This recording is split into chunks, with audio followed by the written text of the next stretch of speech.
Ulitin na stock eh. Isa pa. Paano yan, attorney? Ewan ko sa inyo. Bahala kayo. Attorney naman, isa pa. Kung makahanap kayo ng buyer, edi good. Pero kung makahanap kayo ng paraan para makabenta ng 500K na month, then I'm happy for you. Well, good luck. Sumulitin natin. Hindi. Pwede sa akin.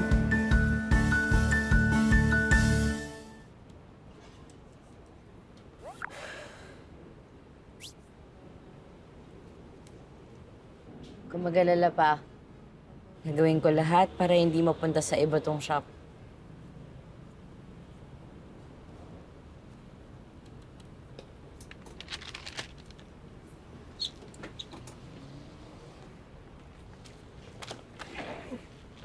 Anong ginagawa mo, Jun?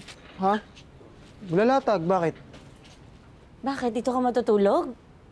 Oo. Hindi, mag-hotel ka na lang. Sayang naman kung mag-hotel pa. Tsaka ilang araw lang naman. Tsaka for sure naman, makakahanap agad ako ng buyer ko. Tigilan mo Ako pa ba? Hindi mo ibibenta tong shop at hindi ka matutulog dito. Ibalik mo na yan. Teka, bakit bawal? Sa pagkakaalam ko, anak din naman ako ni Papa. So may karapatan din ako dito. At isa pa, ng mga bata naman tayo, lagi tayong pinapatulog ni Papa dito. Bata ka pa ba? Tigilan mo ko Ibalik mo yan, di ka matutulog dito. Noon yun, hindi na ngayon. Tulog na ako. Ano ba? Ibalik mo yan Matutulog ako dito. Yes po, okay na okay po tong shop. Konting repair lang po at linis ang kailangan. Everything is free. So, it means lahat to sa inyo na. Plus, may existing furnitures na din to. Still price po to. By the way po, we're selling this flash po. So, sana mabalikan niyo po ko agad. Pero if ever na matuloy itong deal natin, baka I'll give you a good discount pa. Wow, sige. Kakausapin ko yung business partners ko, babalikan kita kagad, ha? Sige, Thank you. po. Hello po. Hello. Bibilin niyo po yung shop? Oo, sana. Maganda naman siya. Bibiling ko. Sigurado po ba kayo dyan? Oo, kakausapin ko lang yung business partners ko, tapos yun. Tama. Kausapin niyo po muna yung mga business partner niyo kasi mahirap na din yung magpadalos-dalos ngayon. Kayo din, baka mapasubo kayo. What do you mean? Sa atin lang po to siyempre, kakamatay lang po kasi ng tatay namin, kaya medyo madalas pa yung pagbubulto niya dito. Totoo ba yan? Diyos ko, buti na lang sinabi mo, matatakotin pa naman ako. Thank you, ha? Oo, ingat Oh kayo. my God, hindi na cancel. Cancel na.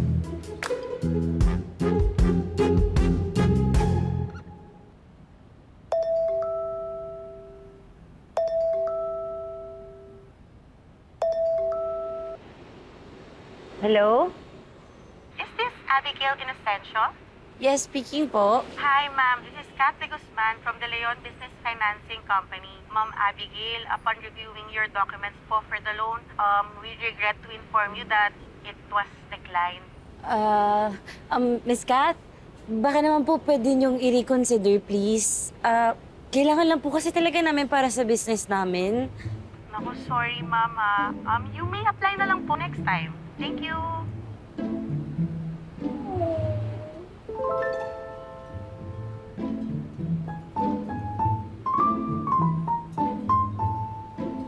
Multo po? Wala naman pong multo dito. Nagpaparamdam daw madalas ang papa niyo dyan, eh. Sorry, pero malas ang multo sa negosyo, ha? Offer mo na lang yan sa iba. Thank you. Sandali lang. Multo? Ano magkakamulto dito?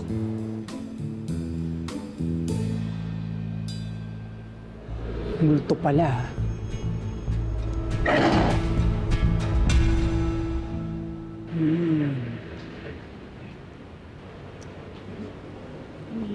Aga-aga may asungot.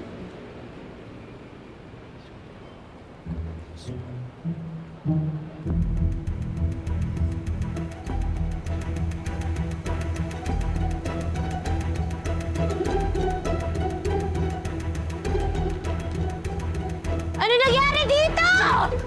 Jul! Oh! Ba't mo sinira yung mga table na ginawa ko? Sino kaya tong nanakot ng buyer ko?